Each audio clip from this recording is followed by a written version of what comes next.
Nu skal vi se, hvordan det ser så ud. Fordi det er rigtig rart, at jeg har forklaret det på tavlen, men det er noget andet at sige det på billederne. På billederne kan I se her, der har jeg den situation, jeg havde tegnet der. Jeg har den blå tavle. Den identificerer sig ved at sige, der er 2 vognbaner, der bliver til 1, og så har vi nogle linjer på højkant. Og hvad var det for en regel der? Vognbaneskift. Vognbaneskift. Det kan vi også sige vognbaneskift, fordi linjerne er ført helt over. Så det er vognbaneskiftsreglen, hvor den gode skal nu vente på den røde. Nu skal jeg ved ikke om det er tydeligt, men jeg tegner det tydeligere. Jeg har nogle linjer her, ikke også? Og nu vil jeg gerne flytte mig fra bane A til bane B og videre til venstre sving i bane C. Så jeg har venstre svingsbane lige der i lyssignalet. Giver det mening? Så jeg har 2 baner nu. Deroppe bliver det til 3 eller 4 baner. Hvis der er højre svingsbane, så er der også 4. Men jeg skal flytte den røde bil herfra, som er ved blå, over til C. Så kan vi se her, jeg har jo en bil. Og hvis jeg skal flytte mig nu, så flytter jeg mig over faktisk linjerne. Og så er det faktisk der er samflet, eller vognbaneskiftsreglen. Det vil sige, nu den røde bil må nedsætte farten, så den blå bil her, eller sort, kører forbi. Bagefter kigger han igen, og så skifter han. Spørgsmålet er, skal jeg så give blinklys? Ja, hvis det er til vejledning for andre biler, der kommer efter den blå. Hvis der ikke er nogen, jeg kigger, der ikke er nogen, så er jeg ikke forpligtet på andre veje end motorvej og motortrafikvej og give blinklys. På motorvej, motortrafikvej, jeg skal altid give det. Her, det er kun hvis det er til vejledning for andre. Her kan I se, lukker den røde bane? Jamen det gør den. Fordi hvilke regel har jeg? Jeg har vognbaneskift. Skal jeg så være særlig opmærksom på de her 4 ting? Ja, jeg skal være særlig, hvis jeg bliver spurgt, særlig opmærksom på tavlen. Ja, fordi den fortæller mig reglen. Kørebanestriber, ja, den fortæller mig også reglen. Vejens bredde, vejens forløb, ja, den fortæller mig også om, at vejen bliver reduceret. Og derfra kommende spejl og skulder til venstre, også ja.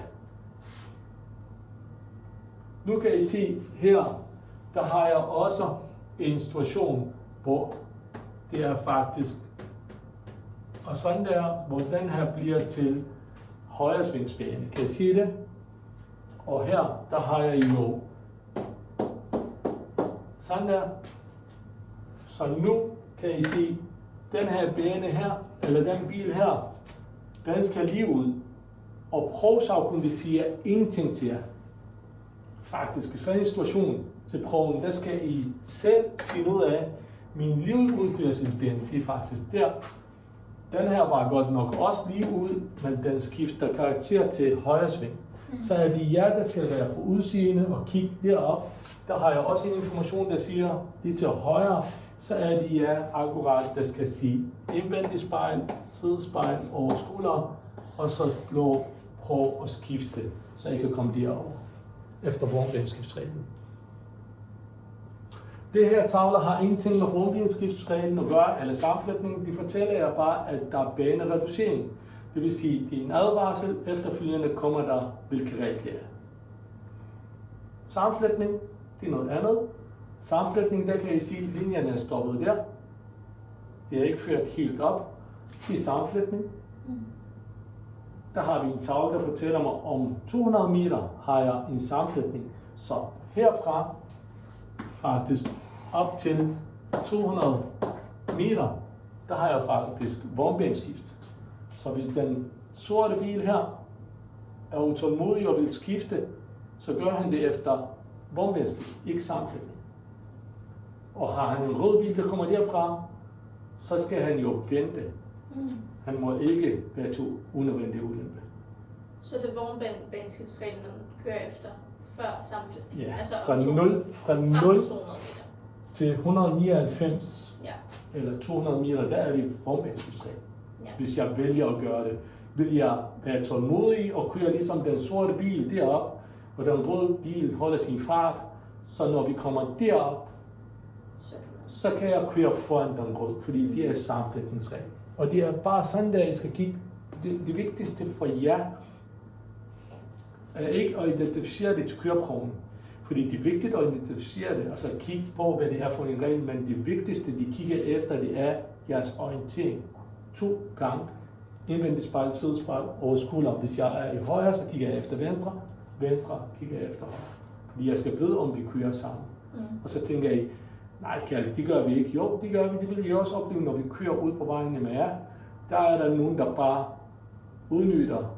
De har travlt og så videre, så kører de bare fra deres bil. Selvom at de er vores ret, vi er foran dem, så masser de sig igennem. Ja. Sammenflætningstavle ved tilkørsler på motorvej og motortrafikvej, siger sådan der.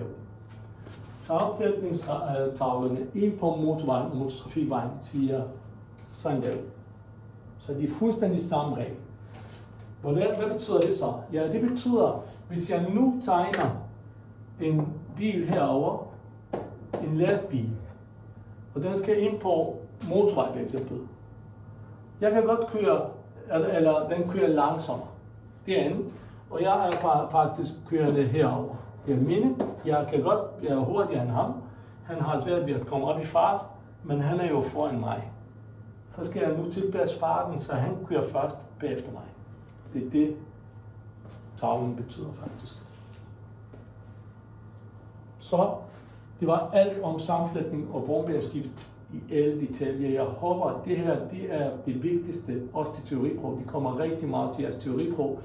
Kig på dem på det her, eller kom ind og spørg mig.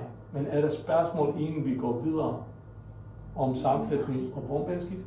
Nej. Så synes jeg, at vi skal have en lille pause, og så efter pausen går vi videre med pensum. Ja, så pause 10 minutter.